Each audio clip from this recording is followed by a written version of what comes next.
పలికితే నాకు వేలయా, నీ దర్శనమే నాకు చాలయ్యా, నీ దర్శనమే నాకు చాలయ్యా. మరొకసారి నాతో మాట్లాడు ప్రభువా, నీవే మాట్లాడుమయ్యా, నాతో మాట్లాడు ప్రభువా, నీవే మాట్లాడుమయ్యా. పరిశుద్ధుడా, ప్రేమనామం కలిగిన తండ్రి, సర్వాధికారి, ఈ యొక్క బంగారు పాదాలను బట్టి నాయన నమస్కరిస్తున్నాం, స్తుతిస్తున్నాము తండ్రి. నీకు వందనాలు నాయన. అయా, వాక్యం 10 నిమిషాలు ధ్యానం చేసుకోబోతుండగా మా దేవ, ఆత్మస్వరూపేంటి మా దేవుడు నాయన, మీరు మాతో మాట్లాడి మీ యొక్క ఆలోచన ఏదైతే ఉన్నదో నాయన మాకు బయలుపాటుగా మీరు మాట్లాడండి దేవ. మాట్లాడేది నేను కాదు కానీ నా వెనుకొండి నీ యొక్క ఆత్మ ద్వారా తండ్రి నీకు స్తోత్రములు నాయన. నన్ను బలపరిచి మాట్లాడిపో, వినగలిగే చెవులను గ్రహించే మనసు ప్రతి ఒక్క బిడ్డకు ప్రభావం మీరు అనుగ్రహించమని. మీరు ఆ రీతిగా తండ్రి వేటిలో వీరు ఆత్మీయ జీవితంలో తప్పిపోతుంటున్నారు. ప్రతిదీ తండ్రి తూచా తప్పక ప్రభావం పాటించే వారిగా మీరు అట్టి ప్రేరేపణను అనుగ్రహించమని జ్ఞాపకం చేసుకుంటున్నాను. మీరు ఆ రీతిగా నడిపించే సహాయాన్ని మీరు అనుగ్రహించమని సమస్య ఏదంటే మహిమను, ఘనతను, ప్రభావం, కీర్తిని నీకు మాత్రమే ఆరోపణ చేసుకుంటూ మమ్మల్ని మేము తగ్గించుకుంటూ రైతుల రానైన సర్వశక్తి మహిమ గల యేసుక్రీస్తు నామములో ప్రార్థించి అడిగి వేడుకుంటున్నాం మా ప్రియములో తండ్రి, ఆమేన్. హల్లెలూయా, హల్లెలూయా. దేవుని యొక్క పరిశుద్ధ నామానికి మహిమ కలుగును గాక. వాక్యం ప్రారంభించడానికి ముందు మీకు ఒక చిన్న ప్రశ్న. దేవుని యొక్క సంతోషాన్ని సంపూర్ణంగా జరిగించాలంటే మనం ఏమేమి చేయాలి? ఇదే ప్రశ్న. దీనికి మీరు ప్రతి ఒక్కరు జవాబు చెప్పాలి. దేవుని యొక్క సంతోషాన్ని పరిపూర్ణంగా నేను ఈ లోకంలో నేను కనపరచాలంటే, లేదంటే సంపూర్ణంగా దాన్ని నెరవేర్చాలంటే నేను ఏం చేయాలి చెప్తారు ఎవరైనా? నేను ఇది చేస్తే దేవుని యొక్క సంతోషాన్ని నేను సంపూర్ణంగా నెరవేర్చాను అని నేను అనుకుంటానని ఎవరైనా చెప్పగలుగుతారా? దేవునికి లోబడి ఉండాలి, దేవుని దగ్గర యథార్థమైన భక్తి కొనసాగించాలి,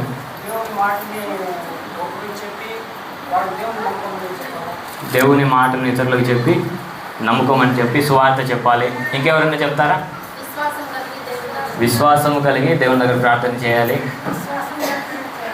విశ్వాసంగానే ప్రార్థన చేయాలి. నెక్స్ట్ ఇంకెవరైనా మీకు తెలిసింది చెప్పండి. మీరు మాట్లాడితేనే మీకు వాక్యం ఈజీగా అర్థమైపోతుంది. ఎందుకు నేను క్వశ్చన్ వేస్తా ఉన్నానంటే మీకు ఆ యొక్క నేను చెప్పేటువంటి మాట అర్థం అవ్వాలని. ఎందుకంటే నేను వాక్యాన్ని అదే తీసుకుంటా ఉన్నాను. దేవుని యొక్క సంతోషం భూమి మీద మనము సంపూర్ణంగా నెరవేర్చాలంటే మనం ఎలా ఉండాలి అనే ఒక అంశం మీద మాట్లాడబోతుంది. భయం భక్తితో ఉండాలి. నెక్స్ట్ ఇంకెవరైనా చెప్తారా? ఆయన మార్గంలో నడవాలి.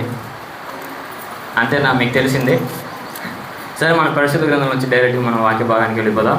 పేజీ నెంబర్ 179 కృత నిబంధనలో ఫిలిప్పీయులకు రాసిన పత్రిక 2వ అధ్యాయం 1 నుంచి కొన్ని వచనాలు మనం ధ్యానం చేసుకుందాం. 1, 2 వచనాలు మనం ధ్యానం చేసుకుందాం. పేజీ నెంబర్ 179 ఫిలిప్పీయులకు రాసిన పత్రిక 2వ అధ్యాయం 1 మరియు 2 వచనాలు. కావున క్రీస్తునందు ఏ హెచ్చరిక అయినను, ప్రేమ వలన ఆదరణ అయినను, ఆత్మయందు ఏ సహవాసమైనను, ఏ దయారసమైనను, వాత్సల్యమైనను ఉన్న ఎడల మీరు ఏక మనస్సులగునట్లుగా ఏక ప్రేమ కలిగి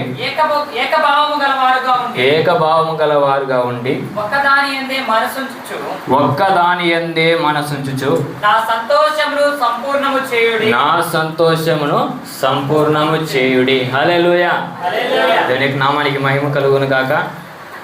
కొన్ని మాటలు మీతో పంచుకోవాలని నేను ఆశపడుతున్నాను.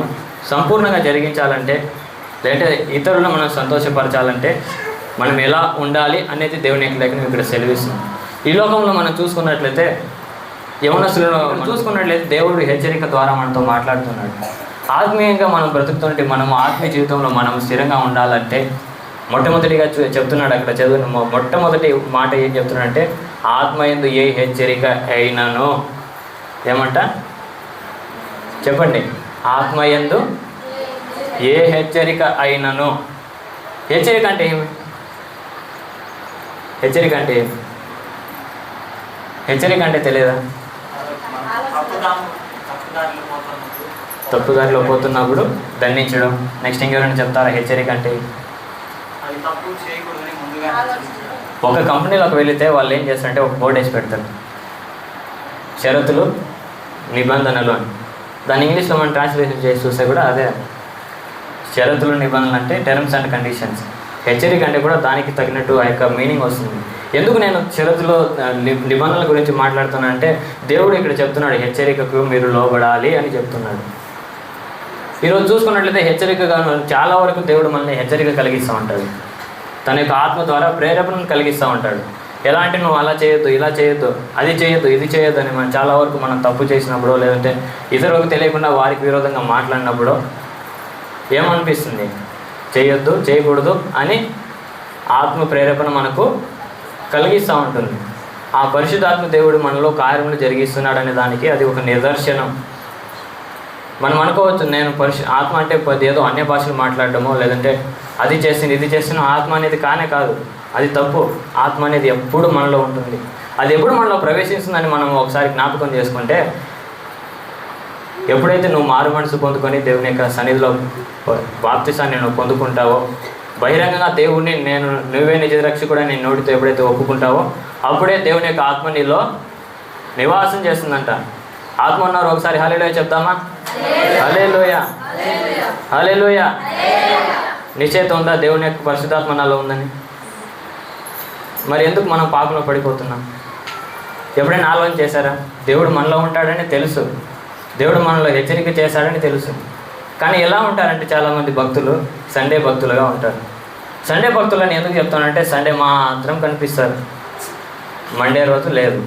మండే రోజు ఒకవేళ ఉన్నా ఇద్దరు ముగ్గురు కలుసుకుంటారు.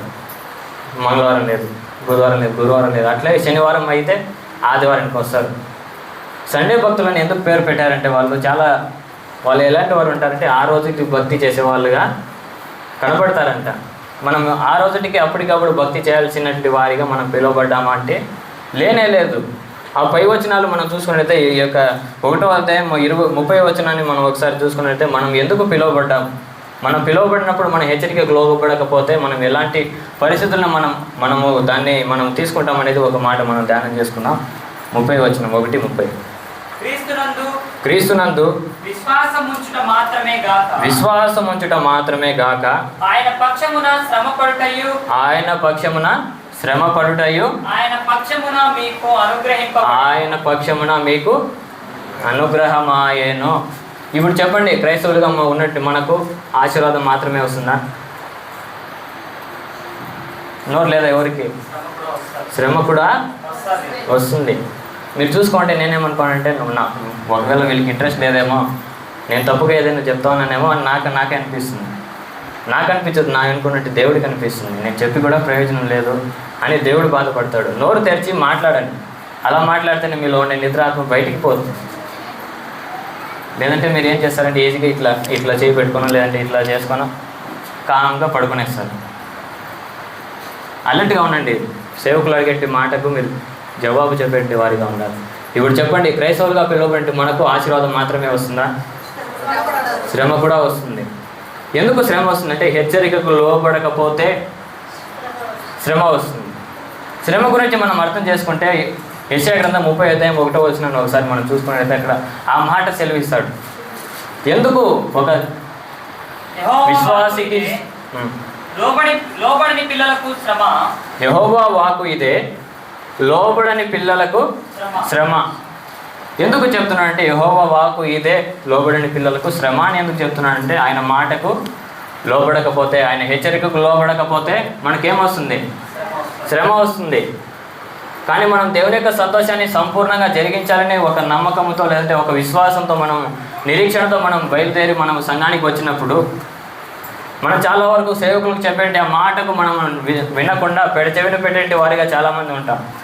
ఎగ్జాంపుల్గా నేను ఒక మాట చెప్తాను. ఇక్కడ వచ్చినటువంటి ఆరాధన నడిపించేవారు ఎవరైనా కానీ వాళ్ళు ఏం చేస్తారు, వాళ్ళ పాటికి నాలాంటి వాళ్ళు అయితే కళ్ళు తెరుచుకొని ఆరాధన చేస్తారు. ఎందుకంటే వాళ్ళు ఆరాధన చేస్తున్నారా లేదా, చెప్పట్లు తడుతున్నారా లేదా అనే ఒక ఆలోచన కలిగి నేను ఆరాధన నడిపిస్తాను. కానీ ఇక్కడ ఉంటే వారు ఏం చేస్తారంటే, వేరే ఇతరులు కళ్ళు మూసుకున్నట్లయితే చివరి వరకు కళ్ళు తెరిచే చూడరు.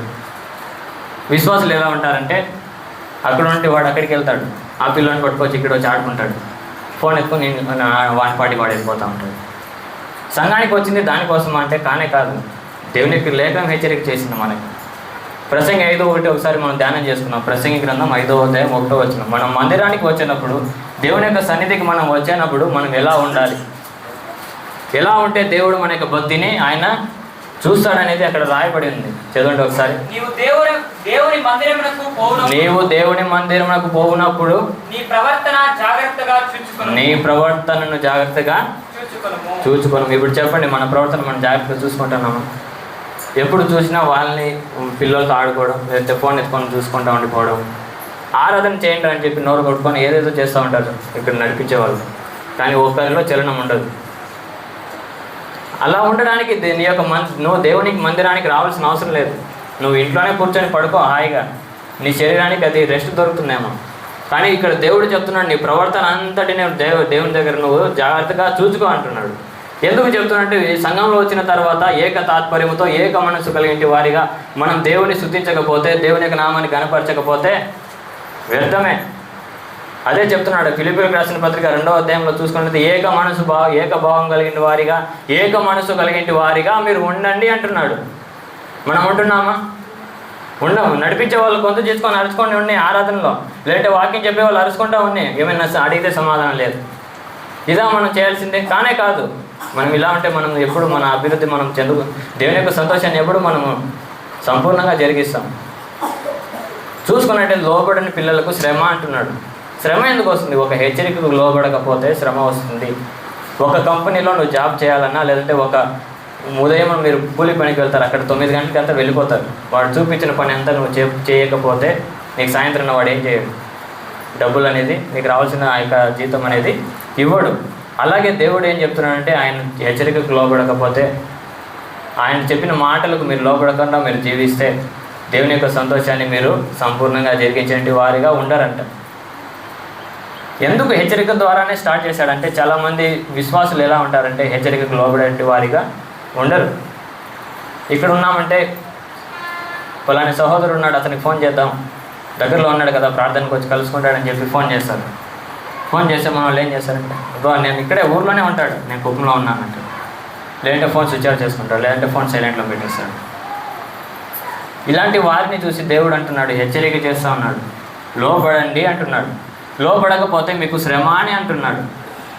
ఎందుకు హెచ్చరికగా మాట్లాడుతున్నాడంటే, ఈ యొక్క కడవరి దినాల్లో మనం ఆశీర్వాదాన్ని మనము పట్టుకొని మనం నడవడానికి మనల్ని దేవుడు పిలవలేదు. పిలిచినప్పుడే మనల్ని ఏం చేశాడు? ఆయన ఆశీర్వదించాడంట. ఈ వాక్యం కూడా ఒకసారి మీతో పంచుకున్నా నేను. ఆశీర్వాదానికి వారసులగుటకు మీరు మొదటి పత్రిక 3వ అధ్యాయంలో దేవునికి లేఖనం అదే సెలవిస్తుంది. మీరు ఆశీర్వాదానికి కారకులుగా ఉండాలంటే మీరు ఏమేమి చేయాలని చెప్పి 8, 9, 10, 11 వచనాలను ఒకసారి మనం ధ్యానం చేసుకుంటే అదే చెప్తున్నాడు. ఎందుకు చెప్తున్నాడంటే, మీరు పిలువబడినప్పుడే మిమ్మల్ని నేను ఆశీర్వదించేశాను అని చెప్తున్నాడు. ఇప్పుడు చెప్పండి, ఆశీర్వాదం కావాలని ప్రార్థన చేసే వాళ్ళ పరిస్థితి ఏం? వాళ్ళకు సమయం వ్యర్థం. వాళ్ళకు ఉండి దానికంటే వేరే పని ఏమైనా చేసుకుంటే దానికి తగినట్టు ప్రతిఫలమైనా వస్తుంది. దేవుడు ఎందుకు చెప్తున్నాడంటే, మిమ్మల్ని పిలిచినప్పుడే మిమ్మల్ని ఆశీర్వదించేశాను కదా అని చెప్పి హెచ్చరికగా మాట్లాడుతూ వస్తున్నాడు. ఈరోజు దినాన మనం నేర్చుకున్న విషయం ఒకసారి మనం తిరిగి చూసుకున్నట్లయితే, మనము దేవుని యొక్క హెచ్చరికకు లోబడే వారిగా ఉండాలి. హెచ్చరికకు లోబడే వాడు ఆశీర్వాదాన్ని పొందుకుంటామనే నిశ్చయిత ఉందా? పొందుకోవాలంటే మనం మొట్టమొదటిగా ఏం చేయాలి? ఆయన హెచ్చరికకు లోబడే వారిగా ఉండాలా? తర్వాత ఏం చేయాలి? హెచ్చరికకు లోబడే వారిగా ఉండాలి. ఆ తర్వాత ఏం చేయాలి? ప్రేమ వలన ఆదరణైనను అంటున్నాడు. ఇది చాలా తక్కువగా కనిపిస్తుంది మనకు. ప్రేమ వలన ఆదరించడం చాలా తక్కువగా కనిపిస్తుంది. క్రైస్తవులుగా పిలువబడి వారు కూడా ఒకవేళ సహోదరుడికి ఇబ్బంది కలిగిందే అనుకో, ప్రాణాపాయ స్థితిలో ఉన్నాడే అనుకో, ప్రేమ వలన ఆదరించండి, లేదంటే ప్రేమ వలన అతన్ని సరైన సన్మార్గం నడిపించడానికి మీరు ప్రయాసపడండి అని చెప్పి దేవుడు చెప్తున్నాడు. కానీ మనం చూసుకున్నట్టయితే వానికి అదే కావాలి, వానికి అలాగే జరగాలి అని చెప్పి ఇతరులతో చెప్పేస్తాం. కానీ మా సంఘానికి వచ్చి ఏం చెప్తాను తెలుసా, మేము నీ కొరకు ప్రార్థన చేసాం, కన్నీళ్ళు విడిచి ప్రార్థన చేశాను, ఉదయం 3 గంటలకు లేచి ప్రార్థన చేశాను. ఇట్లా సాకుపోకులు చెప్పేవాళ్ళు చాలా కోకోలుగా మనకు కనబడతారు. హల్లెలూయా. అటువంటి వారి వల్లే మనం ఉండాలా? పైకి వేషధారణ భక్తి కలిగే వారిగా మనం ఉండాలనా? దాని కొరకు మనల్ని ప్రభువు పిలిచాడా? నేను అంటున్నాను, నేను వచ్చి నిలబడి ఈ యొక్క దేవుడు నిజమైన దేవుడు కాదు అని నేను బల్ల కొద్దీ చెప్పినా కూడా మీరు అనాలి. ఏమనాలంటే, నీకు మెంటలు, నువ్వు పక్కకి వెళ్ళిపోరా అని చెప్పి అటువంటి అంటే నేను ఏమంటున్నా అంటే మెంటల్గా మీరు ఫిక్స్ అయిపోవాలి. మీ మైండ్లో ఒకటి రావాలి, దేవుడు చెప్పింది నిజమే, నేను చేయాలి, దాన్ని నెరవేరిస్తే నేను దేవుని యొక్క సంతోషాన్ని నెరవేర్చినట్టు అని మీరు ఏమైపోవాలి, మీ మైండ్లో అది రావాలి ఆ మాట. అది వదిలిపెట్టేసి మనం ఏం చేస్తామంటే వేరే దేని మీదో ధ్యాసలు పెట్టుకుంటూ ఉంటాం. రేపు పొద్దున పనికి పోవాలి కదా, రేపు క్యారియర్ చేయాలి, రేపు పొద్దున్న పిల్లలు పిలుచుకొని పోవాలి కదా, నేను ఎట్లా ధనం సమకూర్చాలి. ఇలాంటి ఆలోచనలు మనకుంటే మనం ఎప్పుడు అభివృద్ధి పొందుకుంటాం. దేవుని యొక్క సంతోషాన్ని ఎప్పుడు మనం నెరవేర్చగలుగుతాం. ఈ లోకంలో ఉండే ఒక యవ్వనస్తుడు అలా చేస్తూ ఉంటాడు. ఏదేదో తన ప్రాణానికి తెగించి వాడు ఏం చేస్తాడంటే ఒక అమ్మాయి దగ్గర మెప్పు పొందుకోవాలని వాడు ఏదేదో చేస్తూ ఉంటాడు, త్రాపత్రయపడుతూ ఉంటాడు. కానీ దేవుడి దగ్గర నుంచి మనం మెప్పు పొందుకోవాలంటే మిమ్మల్ని అలా చేయమని అడగడం లేదు దేవుడు మీ దగ్గర నుంచి ధనాన్ని ఆశించడం లేదు, మీ యొక్క పిల్లలను నాకు బలియమని అడగడం లేదు, లేదంటే మీకు ఆస్తి నా యొక్క చర్చి పేరు మీద మీరు రాసి ఇవ్వండి అని దేవుడు అడగడం లేదు. ఒకటి ఆయన హెచ్చరికకు లోబడి ఉండు, ఆయన ప్రేమ వలన మీరు ఆదరణ కలిగిన వారిగా మీరు ఉండాలి అని చెప్పి దేవుడు చెప్తున్నాడు. అంతేకాదు సహవాసం అంటున్నాడు, ఆ దయారసం అంటున్నాడు, వాత్సల్యమైనను ఉన్న ఎడల అంటున్నాడు. ఇవన్నీ మనం ప్రతి ఒక్క విషయాన్ని మనం జాగ్రత్తగా చూసుకున్నట్లయితే అది చాలా మనకు హృదయాన్ని గుచ్చేదిగా ఉంటుంది. చాలా వరకు మనం వాటన్నిటిలో తప్పిపోతూ ఉంటాం. సహవాసంలో తప్పిపోతాం, ప్రార్థనలో తప్పిపోతాం, దేవునికి ఇవ్వాల్సిన సమయంలో మనం తక్కువ చేస్తాం, లేదంటే కొన్నిసార్లు మన పనుల భారాన్ని బట్టి దేవుని స్థుతించుకోలేకపోతాం. కానీ అలాంటి వారిని చూసి దేవుడు హెచ్చరికగా మాట్లాడుతున్నాడు. మొట్టమొదటిగా మాట్లాడినప్పుడే హెచ్చరికగా మాట్లాడేస్తున్నాడు. నేను నా సంతోషాన్ని పొందుకోవాలన్నా, లేదంటే నా సంతోషాన్ని సంపూర్ణంగా జరిగించాలన్నా అంటున్నాడు. ఎందుకు ఈ మాటలు పంచుకోవాల్సిన అవసరం ఏముందంటే కింద చూసుకున్నట్లయితే అందరూ తమ సొంత కార్యాల మీదే ఆలోచన కలిగి గురి కలిగి ఉంటున్నారు అని చెప్పి దేవుడు చెప్తున్నాడు. అదే అధ్యాయంలో 21వ వచనంలో చూసుకున్నట్లయితే అదే మాట చెప్తున్నాడు. అందరూ తన సొంత కార్యములనే చూచుకొనుచున్నాడు గాని యేసుక్రీస్తు కార్యములను చూడరు అంటున్నాడు. ఆయన కార్యములు ఏమి, ఆయన ఎందుకు ఈ మాట మాట్లాడాల్సి వచ్చిందని చెప్పి మనం చూసుకున్నట్లయితే ఆయన తన గురించి తనను ఆలోచన చేసుకున్నట్లయితే తన స్వార్థంగా తను బ్రతికి ఆయన ఏదో ఉన్నాడు వెళ్ళినాడు అని ఉన్నట్లయితే ఈరోజు నీకు నాకు రక్షణ అనేది లేదు. ఎప్పుడో ఈ లోకం విడిచిపెట్టి మనం స్వర్గానికి వెళ్ళిపోయేటి వారమే. కానీ దేవుడు అంటున్నాడు మిమ్మల్ని ఇంతవరకు కరుణించాడు. ఎందుకు చెప్తున్నానంటే మిమ్మల్ని పెట్టి ఒక కార్యము దేవుడు జరిగించాలనే ఆలోచన కలిగి ఉంటున్నాడు. మిమ్మల్ని బట్టి ఏదో ఒక ఆత్మను రక్షించాలనే ఆశ కలిగి ఆలోచన కలిగి దేవుడు ఉంటున్నాడంట. అదే చూసుకున్నట్లయితే ఆయన చూసుకున్నట్లయితే 8, 9, 10 ఈ 11 వచనాలను చూసుకున్నట్లయితే ఆయన మన గురించి ఆలోచన చేసుకున్నట్టు మనం చూసుకోవచ్చు. ఆయన తనని తాను రిక్తికుడిగా చేసుకున్నాడంట. ఆకారం ఆయనతో ఏమై ఉన్నాడు అక్కడ చూసుకున్నట్లయితే మనుష్యుని పోలికగా పుట్టి దాసుని స్వరూపమును ధరించుకొని తన్ను తాను రిక్తికునిగా చేసుకొనెను. మరియు ఆయన ఆకారమందు మనుష్యుడుగా కనబడి మరణమును పొందునంతగా అనగా శిలువ మరణము పొందునంతగా విధేయత చూపిన వాడై తన్ను తాను తగ్గించుకొనెను. హల్లెలూయా. ఎలా చేశాడట? శిలువ మరణం పొందుకునేంతగా తన్ను తాను తగ్గించుకున్నాడు. ఈ లోకంలో ఉండే ఒక మనిషి ఏం చేస్తాడంటే ఒక రోబోట్ని తయారు చేస్తాడు. నేను మీకు అర్థం అవ్వాలంటే చెప్తున్నా. ఒక రోబోట్ తయారు చేస్తుంది. సపోజ్ మీరే ఒక పరికరాన్ని మీరు తయారు చేశారు.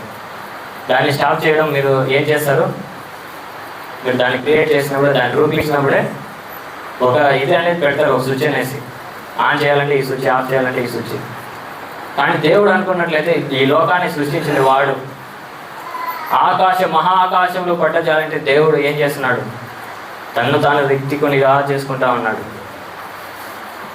తన్ను తాను తగ్గించుకుంటున్నాడండి, నీ కొరకు నా కొరకు. నువ్వు ఈరోజు బాగా దర్జాగా బ్రతుకుతున్నావే, అది ఎవరు పెట్టిన భిక్ష అనుకుంటున్నావు? ఆ రోజు దేవుడు దరిద్రతను అనుభవించాడు కాబట్టి ఈరోజు నువ్వు ధనవంతుడిగా నిలబడ్డావు. ఆ రోజు దేవుడు నీ కొరకు ప్రాణం పెట్టాడు కాబట్టి ఈరోజు నువ్వు ప్రాణంగా సజీవంగా నువ్వు నిలబడ్డావు. అంతేగాని నువ్వు ఏదో నేను బలంగా ఉన్నానో, లేదంటే నేను జాబ్ చేస్తున్నానో, లేదంటే నేను ఏదో నా కుటుంబస్తులు నాకు సహాయం చేస్తున్నారనో, నేను పోషించబడుతున్నాను, ఇలా నేను బ్రతుకుతున్నానని చెప్పి నువ్వు అనుకుంటే నన్ను వేరే వాడి వల్లే పోలుస్తున్నాడు దేవుడు. ఎందుకు చెప్తున్నానంటే దేవుడు ఆ రోజు మన గురించి ఆలోచన చేసుకున్నాడు కాబట్టి మనం ఈరోజు ఇలా దేవుని యొక్క సన్నిధిలో గడుపుతూ ఉన్నాం. ఆ రోజు ఏదో ఆయన వచ్చాడు వెళ్ళాడు అనేటట్లు ఉండినట్లయితే ఈరోజు మనం ఈ రీతిగా కూడి వచ్చే వారం కాదు, దేవుని ఆరాధన చేసే వారం కాదు. అసలు యేసుక్రీస్తు అనే ఒక పేరు మనకు మన చెవిన వచ్చి పడేది కానే కాదు. అది ఎక్కడికో సమాప్తం అయిపోయేది. కానీ దేవుడు నీ గురించి నా గురించి ఆలోచన చేసుకున్నాడు కాబట్టే మనం బ్రతికి ఉన్నాం. కానీ దేవుడు మనల్ని చూసి అంటున్నాడు, అందరూ తమ సొంత కార్యాలు, నేను ఇంత చేసినా కూడా, నేను ఇంతగా వారి కోసం ప్రాణం పెట్టినా కూడా, నేను ఇంతగా వారి కోసం నేను శ్రమను అనుభవించినా కూడా, ఈ లోకంలోనే ప్రజలు ఏం చేస్తున్నారు? తమ సొంత కార్యాల మీదే ఆలోచన కలిగి ఉన్నారని దేవుడు బాధపడుతున్నాడండి. ఎటువంటి మనసు మనకు కావాలి? దేవుని యొక్క సంతోషాన్ని పొందుకుంటే మనము దేవుని యొక్క భారాన్ని కూడా మనం మోసేటి వారిగా ఉండాలి. దేవుడు అంటున్నాడు, వెళ్ళిపోతూ చనిపోయి తిరిగి లేచి పునరుత్థానుడిగా వెళ్ళిపోకముందు ఒక మాట అంటున్నాడు, మీరు సర్వ సృష్టికి వెళ్ళి సర్వ సృష్టికి సువార్తను ప్రకటించి వారికి నా తండ్రి కుమార పరిశుద్ధ నామంలో బాప్తిసమీయుడే అని చెప్పి ఆజ్ఞగా మనకి ఇచ్చాడు. కానీ మనం దాన్ని నెరవేరుస్తున్నామంటే లేదు. ఏదో మనకు సెల్ఫిష్ అంటే స్వార్థంగా మనల్ని మనం ఏం చేస్తామంట, భక్తి జీవితాన్ని కొనసాగిస్తామంటాం. పక్కింటోడు నాశనమైనా పర్వాలేదు, ఎదురింటోడు పడిపోయినా పర్వాలేదు, వెనుక ఉన్నట్టు వాడు విగ్రహారాధనలో కట్టబడినా పర్వాలేదు, నేనేం చేయాలి? నాకు కలిగిన రక్షణని నేను ఏం చేయాలి? కొనసాగించాలి అనే ఒక ఆలోచన కలిగే మనం చాలా వరకు ప్రాకులాడుతూ ఉంటామంట. కానీ దేవుడు అది దాని గురించి మనల్ని పిలవలేదు. ఆయన యొక్క సువార్త భారాన్ని మనం మోసేటి వారిగా మనం ఉండాలి. ఎప్పుడైతే మనం ఆయన కట్టడాలను మనం నెరవేర్చేవారిగా ఉంటామో అప్పుడు దేవుని యొక్క సంతోషం కూడా ఆటోమేటిక్గా అది సంపూర్ణంగా నెరవేర్చబడుతుంది. హల్లెలూయా. ఎందుకు చెప్తున్నానంటే ఆయన యొక్క మాటలను మనం ఎప్పుడైతే వింటామో అదే చెప్తున్నాడు ఆయన. హెచ్చరిక కానీ ఆదరణ కానీ ఏకభావం కలిగిన వారిగా మీరు ఉంటే నా సంతోషాన్ని మీకు ఇస్తాను అని చెప్పి దేవుడు చెప్తున్నాడు. మొట్టమొదటిగా మనము ఆయన హెచ్చరికకు లోబడాలి. ఆయన హెచ్చరికకు లోబడితేనే మనం ఏదైనా మనం పొందుకోగలుగుతాం. ఈ లోకంలో ఉండే ఒక మనుషుడు ఒక కంపెనీలో జాబ్ ఇచ్చిన తర్వాత వాడు అంటున్నాడు 9కి రావాలి, 6 గంటలకు వెళ్ళిపోవాలి. వాడు అలా చేయకపోతే వాడు ఇంకో రోజు పనికి పిలుస్తాడా? లేదు. కానీ దేవుడు చూడండి ఎంత కృపామయుడు మనకు. ఆయన యొక్క మనసును మనం ధరించుకుంటే మనము ఆయన సంతోషాన్ని పొందుకుంటే మనము ఎలా నిలబడకపోయినా, తప్పు చేసినా, పాపం చేసినా, ఇతరులకు దేవుని యొక్క సువార్తను చెప్పినా చెప్పకపోయినా దేవుడు మనల్ని ఏం చేస్తున్నాడు? ఇంకానూ సజీవ లెక్కలో ఉంచాడండి. దాన్ని బట్టి నేను దేవుని స్తుతిస్తున్నాను అని చెప్పాలి. అంతే కదా. మనం ఏదో మన దగ్గర నుంచి ఏదో దేవుడు మనకి ఏదో 1 లక్ష రూపాయలు మనం ముందుగానే ఫిక్స్డ్ డిపాజిట్ చేసి దేవుని అకౌంట్లో నేను ఇన్ని రోజులు నేను బ్రతుకుతాను, ఇన్ని రోజులు నేను ఉంటాను అని చెప్పి మనం ఎప్పుడైనా తీర్మానం చేసుకున్నామా? కాదు. అలా ఎప్పటికీ జరగదు ముమ్మాటికి. ఎందుకు చెప్తున్నానంటే ఇక్కడ ఆ మాటని చెప్తాడు, మీరు మీ యొక్క సొంత కార్యం మీదనే లక్ష్య పెడుతున్నారు కానీ దేవుని కార్యం మీద లక్ష్య పెట్టడం లేదు. మనం ఎల్లప్పుడూ మన పని ఎప్పుడు చూసినా లేచినా పనికి వెళ్ళాలి. నైట్ వచ్చి పడుకుంటాం, అప్పుడు గుర్తురాదు దేవుడు. ఉదయం లేస్తాం, 6 గంటలు అయిపోయింది, చక్క అన్నం చేసుకుంటాం, 7 గంటలకంతా ఆటకి వెళ్ళిపోతాం. ఇలా బ్రతుకుతున్న వాళ్ళు చాలామందిని మనం చూడవచ్చండి. కానీ వారిని బట్టి దేవుడు సంతోషిస్తున్నాడు అంటే లేదు, దేవుడిని బట్టి సంతోషిస్తున్నాడు.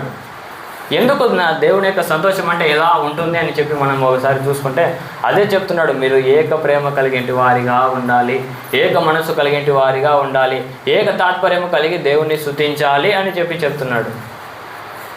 ఎప్పుడైతే దేవుని యొక్క లేఖనం ఇంకో చోట రాయబడుతుంది, సంఘం అయితే అత్యాశక్తితో ప్రార్థన చేసిందంట. అప్పుడు ఏం జరిగింది తెలియదా ఎవరికి? చెరసాల యొక్క పునాదులు, పౌలు శిలలో బంధింపబడి జైల్లో ఉన్నప్పుడు సంఘం అందరూ కలిసి ఐకమత్యంతో ఏక తాత్పర్యంతో ప్రార్థన చేసినప్పుడు ఆ యొక్క సంఘ పునాదులే అదిరినాయంట. ఈరోజు మన ప్రార్థన మీరు ప్రార్థన చేసి ఈ పూలకొండ కింద పడుతుందంటే పడదు. ఇటువంటి విశ్వాసం మన విశ్వాసం. ఇలాంటి విశ్వాసం కలిగిన వారిగా మనం దేవుని సేవిస్తే ప్రయోజనం ఉండదు. ఇప్పుడు ఇది ఇన్స్టెంట్గా ఇది జరగాలంటే ఇది జరగాలి. అటువంటి భక్తి, అటువంటి దీనిలో మనం మార్పు చెందాలి. నేనంటే మీ భక్తిని నేను తప్పుపడడం లేదు. మీ భక్తిని మీరు పెంపొందించుకోండి, దేనితో సమయం గడిపెట్టి దాన్ని మీరు ఇంకనూ దాన్ని హెచ్చించుకోండి అని చెప్పి నేను చెప్తున్నాను. దేవుని యొక్క సంతోషాన్ని సంపూర్ణంగా చేయండి అని చెప్పి దేవుడు ఎందుకు మాట్లాడుతున్నాడంటే అందుకే చెప్తా ఉన్నాడు, మీరు మీ యొక్క పనులను మాత్రమే కాదు నా పనుల మీద కూడా మనసు ఉంచండి. అలా మనసు ఉంచాలని నీకు మనసు రావాలంటే మొట్టమొదటిగా ఆయన హెచ్చరికకు లోబడే వారిగా ఉండాలి. ఆయన ప్రేమకు లోబడే వారిగా, లేదంటే ఆయన ప్రేమ ఉన్న ఆదరణ పొందుకున్నట్టు వ్యక్తిగా నువ్వు ఉండాలి. అదే దేవుడు చెప్తున్నాడు, లోబడని పిల్లలకు ఏమంట, ఈరోజు నుంచి లోబడతారా? లోబడతా ఉన్నవారు ఒకసారి హెల్లే చెప్తామా? నేను వినడం లేదు, దేవుడు వింటా ఉన్నాడు. ఈరోజు నుంచి నేను దేవునికి లోబడతాను అని చెప్పి మీరు చెప్పారు. ఇప్పుడు హల్లెలూయా. లోబడతామని తీర్మానం చేసుకున్న మీరు సంఘంలో సేవకుడు ఏదైతే చెప్తాడో, ఏదైతే హెచ్చరికగా మాట్లాడతారో అన్నిటిని మీరు ఏం చేయాలి? వినేటువంటి వారిగా, దాని ప్రకారం నడిచేటువంటి వారిగా ఉండాలి. ఇక్కడే వచ్చింది మెయిన్ పాయింట్. చెప్పడం కరెక్ట్గా ఉంది, వింటాం, కానీ మా యొక్క ఆత్మీయ జీవితంలో దాన్ని చూస్తామంటే, లేదంటే దాన్ని అనుభవింప నేను దాన్ని తీసుకోవాలంటే, నా యొక్క జీవితాన్ని దాన్ని అప్లై చేసుకోవాలంటే చాలా కష్టం. వస్తాం 3 గంటలు 4 గంటలు వెచ్చించి దేవుని సన్నిధిలో కనబడతాం. ఒక తీర్మానంతో బయటకు అక్కడ గుమ్మం దాటి బయటికి వెళ్ళాం అనుకోం. అక్కడే శ్రమలు, ఇక్కడ శ్రమలు, అక్కడ బాధలు, ఇక్కడ బాధలు, అది ఇది అని చెప్పి చాలా నెత్తికి వచ్చి అన్నీ డ్యాన్స్ చేస్తూ ఉంటుంది. అప్పుడు ఏం చేస్తామంటే దేవుని మాటలు గుర్తుకు రాదు, దేవుని దగ్గర చేసిన తీర్మానం గుర్తుకు రాదు. ఎందుకు దేవుడు ఆ మాట మాట్లాడుతున్నాడంటే, మీరు కూడా చాలామంది మన గురించి ఆయన ఆలోచన చేశాడు. అందరూ వారి పనుల్లో బిజీగా ఉంటారు, నా పనిని కూడా కొంచెం చూడండి అయ్యా అని చెప్పి రిక్వెస్ట్ చేస్తూ ఉన్నాడు. ఇప్పటి నుంచి వింటారా దేవుని మాటలు? నమ్మకం ఉందా దేవుని మాట విని నేను స్థిరంగా నిలబడగలుగుతానని? హల్లెలూయా. తీర్మానం చేసుకున్నవారు మీరు దేవుని అడగండి, దేవుడే మీకు సహాయం చేస్తాడు. ఈ లోకంలో ఉండే దాని గురించి మనం అడిగితే దేవుడు వింటాడో వినడో తెలియదు. కానీ అయ్యా నీ మాట నేను వినేటట్టు నా మనసును మార్చు, నీ మాటలు నేను వినేటట్టు నా యొక్క కుటుంబాన్ని నేను మార్చుకోవాలి, నాకు సహాయం చేయని నువ్వు ఎప్పుడైతే అడుగుతావో అప్పుడు దేవుడు నీ ప్రార్థన వింటాడు. ఈ లోకంలో ఉండే ప్రజలు, ఈ లోకంలో అంటే జనాలు ఎలా ప్రార్థన చేస్తారంటే, ఉదయం లేస్తారు, నన్ను ఆశీర్వదించు, నా కుటుంబాన్ని ఆశీర్వదించు, నేను చేసే పనిలో నాకు ఆశీర్వాదంగా నువ్వు మార్చు. ఏమంట? ఆశీర్వాదం, ఆశీర్వాదం, ఆశీర్వాదం. పిల్లల్ని ఆశీర్వదించాలి, కుటుంబాన్ని ఆశీర్వదించాలి, చేసే పనుల్లో ఆశీర్వాదంగా అది పని మార్చబడాలి. ఇలా ప్రార్థన చేసేవాళ్ళు చాలామందిని మనం చూస్తూ ఉంటాం. లేదంటే ఎప్పుడు చేసిన ప్రార్థన అలానే చేస్తూ ఉండేటి వారు తిరిగి ఆ యొక్క మాటలను ఉచ్చరించి ఆ మాటలను తిరిగి ఒక 20 ఏళ్ళ విశ్వాసం అయి ఉంటాడు, కానీ 10 ఏళ్ళ ముందు చేసే ప్రార్థనే ఇప్పుడు కూడా చేస్తూ ఉంటాడు. 2 ఏళ్ళ నుంచి విశ్వాసంలో వచ్చిన వారిని చూడవచ్చు మనం, లేదంటే రీసెంట్గా విశ్వాసంలోకి వచ్చిన వారిని కూడా మనం చూసుకున్నట్లయితే వాళ్ళు మనకంటే బాగా ప్రార్థన చేయగలరు. ఎందుకు ఈ మాటలు పంచుకున్నట్టే, దినదిన మనం అభివృద్ధిని దేవుని యొక్క సన్నిధిలో చూసేటి వారిగా ఉండాలి. చాలా వరకు మనకు ఉన్నట్టే ఈ యొక్క పరిస్థితే చాలు, ఇక్కడే చాలు, నేను ఇక్కడే ఉంటాను అని చెప్పి మనం ఏం చేస్తామంటే, మన పరిస్థితుల్లో లేదంటే మన కుటుంబ పరిస్థితుల్లో మార్పు చెందకుండా మనమే అడ్డుగోడగా నిలబడతామంట. దేవుడు అంటున్నాడు, నువ్వు యొక్క పూర్తిగా నా యొక్క ఆధీనం నువ్వు వస్తే నీ మార్గం అంతటిని సరళము చేస్తాను అని చెప్పి చెప్తా ఉన్నాడు. నీ మార్గంలో సరళం చేయబడాలంటే, దేవుడు నీ మార్గం అంతటిలో నీకు సహాయం చేసేవాడిగా ఉండాలంటే ఆయన అధికారం కింద నీ యొక్క ప్రవర్తన అంతటిని ఒప్పుకో. సామెతల గ్రంథం 3:6 అదే చెప్తాను. నీ ప్రవర్తన అంతటిని ఆయన అధికారం కింద ఒప్పుకొని విడిచిపెడితే ఆయన నీ త్రోవలను సరళము చేస్తాడంట. హల్లెలూయా. ఆయన నీ త్రోవలను సరళం చేయాలన్నా, లేదంటే నీవు వెళ్ళే ప్రతి ఒక్క ప్రయాణంలో నీకు ముందుగా ఆయన వెళ్ళాలన్నా, మొట్టమొదటిగా అయ్యా నేను ప్రయాణం చేస్తున్నా, నీ అధికారం కింద నా ప్రయాణాన్ని నేను ఒప్పుచెప్పుకుంటాను, నాకు సహాయం చేయి. ఇదే ప్రార్థన. ఇలా ఎప్పుడైతే నువ్వు ప్రార్థన చేయగలుగుతావో, నువ్వు చేసే ప్రయాణంలో కావచ్చు, నువ్వు చేసే పనిలో కావచ్చు, ఈవెన్ ఏది నువ్వు కుటుంబ బాధ్యతలు మోస్తున్నావా, అన్ని విషయాల్లో దేవుడు నీకు సహాయం చేసేవాడిగా ఉంటాడు. అది వదిలిపెట్టేసి మనం ఏం చేస్తామంటే ఏదేదో ఈ లోకంలో ఉండే ప్రజల వల్ల మనం ఏం చేస్తామంటే ఉక్కిరి అయిపోతూ ఉంటాం. ఏం చేయాలి, ఎలా చేయాలి అని ఏం లేదు. ప్రశాంతంగా దేవుని దగ్గర ప్రార్థన చేసి మీరు పనులు ప్రారంభం చేయండి. దేవుడు అదే చేస్తున్నాడు. దేవుడే మనకు మాదిరి. ఆయన అద్భుత కార్యములు చేయాలన్నా ఏం చేశాడు? మొట్టమొదటిగా ప్రార్థన చేశాడు. ఆయన ఒక రొట్టెను ఎత్తుకొని కృతజ్ఞతాస్తుతులు చెల్లించి దాన్ని విరిచి ఏం చేశాడు? 5,000 మందికి ఆహారం పంచిపెట్టాడండి. మనం అలా ఎప్పుడైతే మనం దేవాన్ని నేను ఈ పని చేస్తున్నాను, నాకు దీనిలో రావాల్సిన ఆశీర్వాదం, నాకు ఈ కుటుంబానికి ఎంతైతే పోషణకు అవసరమైందో అంత నాకు దయచేయి అని చెప్పి ఎప్పుడైతే నువ్వు ప్రార్థన చేసి నువ్వు పంట పొలాల్లో కావచ్చు, నువ్వు చేసే ప్రత్యేక పనులను ఎప్పుడైతే ఒప్పుకుంటావో, ఎప్పుడైతే నువ్వు దేవుని దగ్గర ప్రార్థన చేస్తావో అప్పుడు దేవుడు నీ ప్రార్థన అన్నీ విని వాటి ప్రకారం జవాబును దయచేస్తాడు. వినేటి ప్రతి మాటను జ్ఞాపకం చేసుకున్నాం. మొట్టమొదటిగా దేవుని యొక్క సంతోషాన్ని సంపూర్ణంగా జరిగించాలంటే ఒకే ఒక మాట, హెచ్చరిక. ఆ హెచ్చరికకి ఎప్పుడైతే నువ్వు లోపడగలుగుతావో, ఆ హెచ్చరికకి ఎప్పుడైతే నువ్వు నీ యొక్క తల వంచుకొని నువ్వు ఎప్పుడైతే ఆ హెచ్చరికకు లోబడి నీ యొక్క ఆత్మీయ జీవితాన్ని నువ్వు కొనసాగిస్తావో అప్పుడు దేవుని యొక్క సంతోషాన్ని సంపూర్ణంగా నెరవేర్చే వారిగా మనం ఉంటామంట. హల్లెలూయా. ఒక నిశ్చయంతో మనం ఇక్కడి నుంచి వెళ్తాం. నీ యొక్క సంతోషాన్ని ఇక మీద నేను సంపూర్ణంగా నెరవేరుస్తానయ్యా, నీ యొక్క సంపూర్ణంగా నీ యొక్క సంతోషాన్ని నేను నా యొక్క జీవితంలో అనుభవిస్తానయ్యా, నాకు సహాయం చేయని అని మనం ఎవరైతే మనం అడుగుతామో అప్పుడు దేవుడు మనకు సహాయం అనుగ్రహిస్తాడు. ఆయన చెప్తా ఉన్నాడు, నా చిత్తానుసారంగా మీరు నన్ను ఏం అడిగినాను నేను చెప్పండి. ఏం చేశాడు దేవుడు? స్వరం వినబడటం లేదు, నిద్రపోతున్నారా? ఈ నా మాటలు వినేటి వారు నా యొక్క మీరున మీద నా మాటలు నిలిచిన ఎడల మీకేది ఇష్టమో అడుగుడి, అప్పుడు అవన్నీ మీకు అనుగ్రహింపబడును. యోహాను సువార్త 15వ అధ్యాయం 7వ వచనం. అదే యోహాను సువార్త 14వ అధ్యాయం 14వ వచనంలో కూడా అదే మాట చెప్తాను. మీరు నన్ను అడిగితే నేను ఇస్తాను, ఎందుకు చెప్పు? తండ్రి యొక్క నా మహిమపరచబడుతుంది అంటున్నాడు అక్కడ. అటువంటి దేవుని సేవిస్తుంటే మనం ఎందుకు భయపడాలి, ఎందుకు దిగులు చెందాలి? ప్రతి దినం నా దేవుడు మనకు బలపరుస్తూనే ఉంటాడు, దృఢపరుస్తూ ఉంటాడు. 365 రోజులు దినదిన మన వాక్యం చూసుకోగలిగితే దేవుడు ప్రతిదినం నూతనంగా మనతో మాట్లాడతాడు, నూతనంగా హెచ్చరిక చేస్తాడు, నూతనంగా వాగ్దానంతో మనల్ని దేవుడు నడిపిస్తాడు.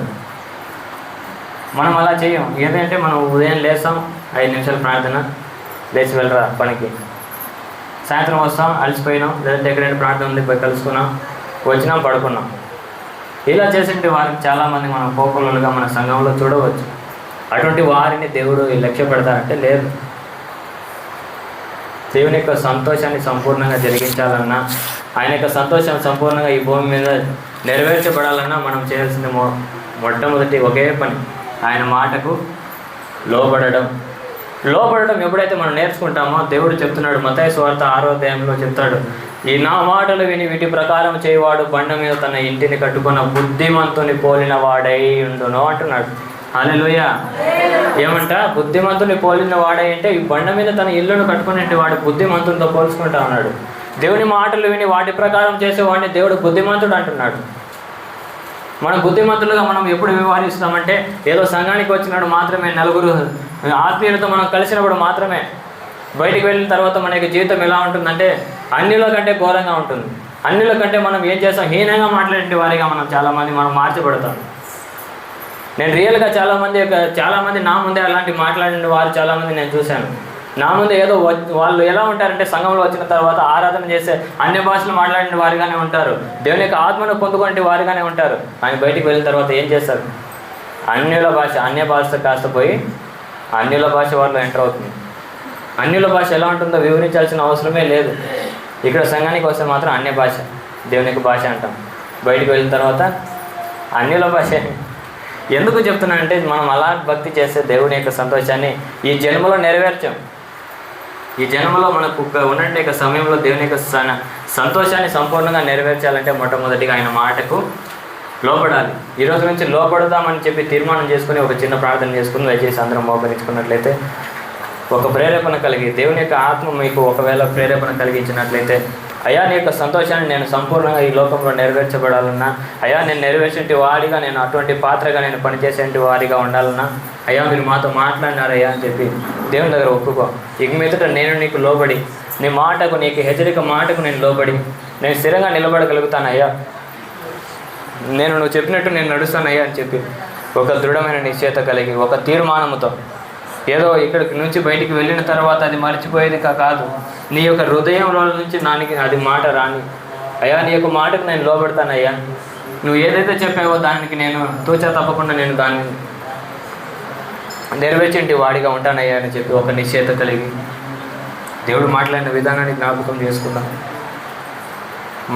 మనలో ఒకవేళ లోటుపాట్లు ఉండవచ్చు.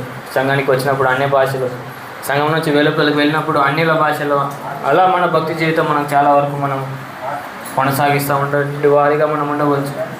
అయినా దేవుడు ఈరోజు నీ పాపములన్నింటినీ క్షమించి వేస్తాడు.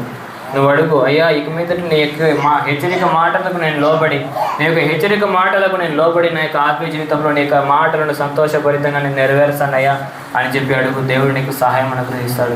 దేవుడు చెప్తున్నాడు, నా యొక్క చిత్తానుసారంగా మీది నన్నేం అడిగినా నేను చేస్తానని చెప్పి దేవునికి లేఖనం సెలవిస్తుంది. ఈ లోకంలోనే ధనాన్నో ధాన్యమునో మనం అడగడం లేదు. అయ్యా నీ మాటకు లోబడి మనసు నాలో అనుగ్రహించమని అడుగు. తండ్రి నీకు మాత్రమే వందనాలు వందనాలు వందనాలు. ఒక దృఢమైన నిశ్చయత కలిగింటి వారిగా ఇక్కడ నుంచి మనకు వెళ్దాం.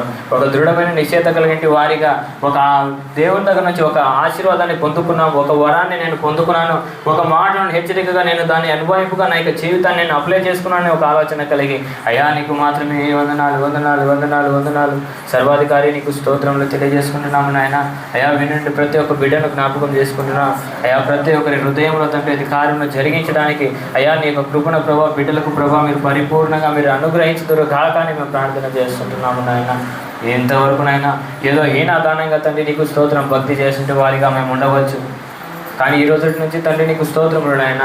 నీవేదైతే మాట్లాడావో, ఎలా అయితే తండ్రి మాట్లాడావో తండ్రి వాటన్నిటినీ తండ్రి నీకు స్తోత్రములు నాయన. పెడచెవిన పెట్టండి వారిగా కాకుండా నాయన విన్న మాటలను అయ్యా తండ్రి నీకు స్తోత్రం. ఈ బైబిల్లో నుంచి మాట్లాడిన ప్రతి మాటలు నాయన లోబడని పిల్లలకు శ్రమ అని చెప్పి నీకు లేఖనం సెలవిచ్చింది నాయన. అయ్యా క్రీస్తునకు మీరు దాసులుగా ఉండడానికి మీరు పిలువబడినారు. మీకు ఆశీర్వాదం కాదు శ్రమ కూడా మీకు వస్తుందని చెప్పి మీరు చెప్పారు నాయన. అయ్యా మేము పిలువబడినప్పుడే మేము ఆశీర్వాదానికి వారసులగటకు అయ్యా మమ్మల్ని పిలిచారని ప్రభా మేము చూసాము నాయన. ఇవన్నీ మాటలు నీ పాసంలో పెడుతున్నాము నాయన. అయ్యా వినట్టు ప్రతి ఒక్కరిని నాయన అయ్యా బోధించిన నాకును నాయన అతి మనసు మాకు అందరికీ మీరు అనుగ్రహించుదురు కాక అని మేము ప్రార్థన చేస్తుంటున్నాము నాయన. అయ్యా మీరు మాత్రమే ఆ రీతిగా కాలం మీరు జరిగించండి, సహాయాన్ని మీరు అనుగ్రహించండి. సర్వాధికారి సర్వ యొక్క అయ్యా తండ్రి నీకు స్తోత్రం. సర్వం ఎరిగింటి దేవుడుగా మీరు ఉంటున్నారు నాయన. ఆ రీతిగా తండ్రి ఎంతమంది అయితే తీర్మానం కలిగి నీ సన్నిధిలో ఒప్పుకొని విడిచిపెట్టారో అయ్యా ప్రతి ఒక్కరికి నేను నీ యొక్క పరిశుద్ధాత్మ ద్వారా అయ్యా ప్రతి ఒక్క బిడ్డకు తండ్రి నీకు స్తోత్రం సహాయాన్ని మీరు అనుగ్రహించమని జ్ఞాపకం చేసుకుంటున్నాం. మీరు ఆ రీతిగా చేసి మీ నా మహిమార్థంగా నడిపించమని సమస్త మహిమను ఘనతను ప్రభావాలను కీర్తిని నీకు మాత్రమే ఆరోపణ చేసుకుంటూ మమ్మల్ని మేము తగ్గించుకుంటూ అదితో రానిన్న సర్వశక్తి మేము యేసుక్రీస్తు పరిశుద్ధ నామములో దివ్యంగా బ్రతిమాలి వేడుకుంటున్నాం మా ప్రియ పరలోకపు తండ్రి. ఆమేన్ ఆమేన్ హల్లెలూయా.